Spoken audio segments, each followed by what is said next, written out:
Anak! Ang mga damit ng mga kapatid mo, kunin mo sa kwarto at lagay sa balde. Nay, sabi ng Kaloy, Luli, Junjun at Mimi, kasama daw sila ngayon. Maglalaba kasi daw ang inay nila. Pwede ho ba akong sumama? Oo, basta tutulong ka dun, ha? Opo, Nay.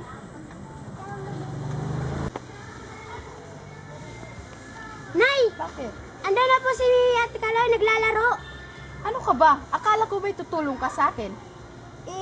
Tutulong na lang po ako eh. O, di, tara na.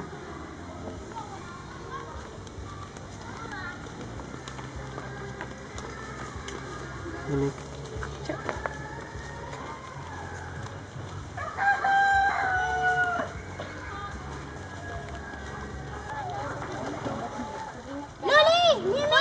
Junjun!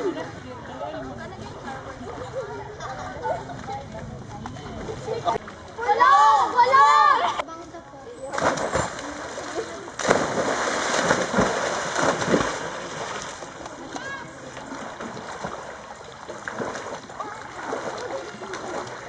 Halika na, Pulong! Habol ka!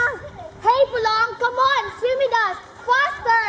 Paingis-ingis ka pa dyan! Bilisan mo!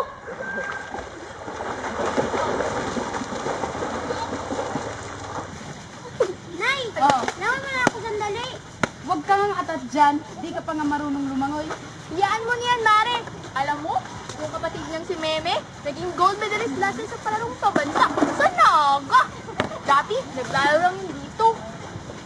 Talaga? Pero, ito talaga mga batang to. Puro lang laro ang hinaatupan. Eh, syempre, mag-aalala rin naman tayo. Baka kasi mapano.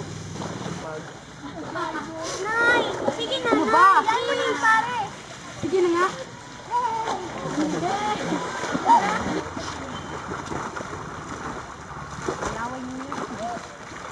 Yay! Panalo naman ako! Kaloy, kain ka pa naman ako!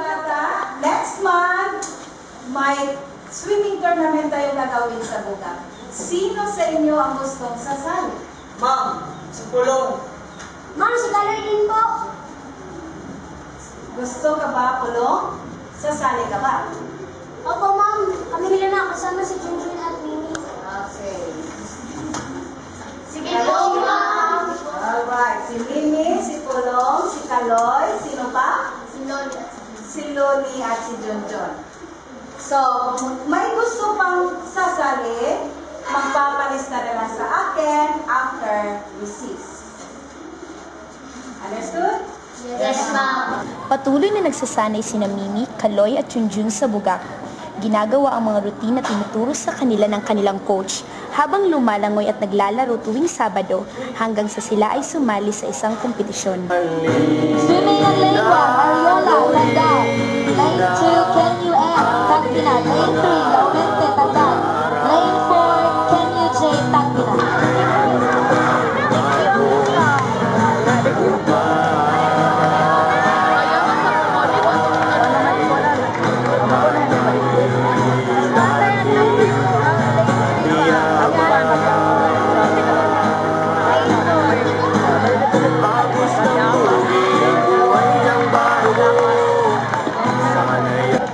Hindi huminto sa pagsasanay ang magkakaibigan hanggang sila'y manalo sa Provincial Athletic Meet at makamit ang kanilang pangarap na makasali sa palarong pabansa. Laking tuwa ng mga magulang nila na sa kabila ng kahirapan ay makapag-aral ang kanilang mga anak sa isang prestihiyosong paaralan sa Maynila bilang mga eskolar. Nakasali na rin sila sa mga swimming competitions at nanalo sa mga swimming competitions sa labas ng bansa. Sila ay matagumpay na nagsipagtapos sa kani-kanilang mga kurso gamit ang kanilang talento sa paglangoy. Sa kasalukuyan ay mayroon na rin silang kanya-kanyang trabaho at negosyo. Karamihan sa kanila ay nagsipag-asawa na rin. Tuwing sila ay umuwi ng Barobo, ay ginagawa pa rin nila ang paglangoy sa Bugak tuwing umaga na animoy mga batang paslit na naglalaro. Ginagawa nila ito dahil utang nila ang kanilang tagumpay sa Bugak.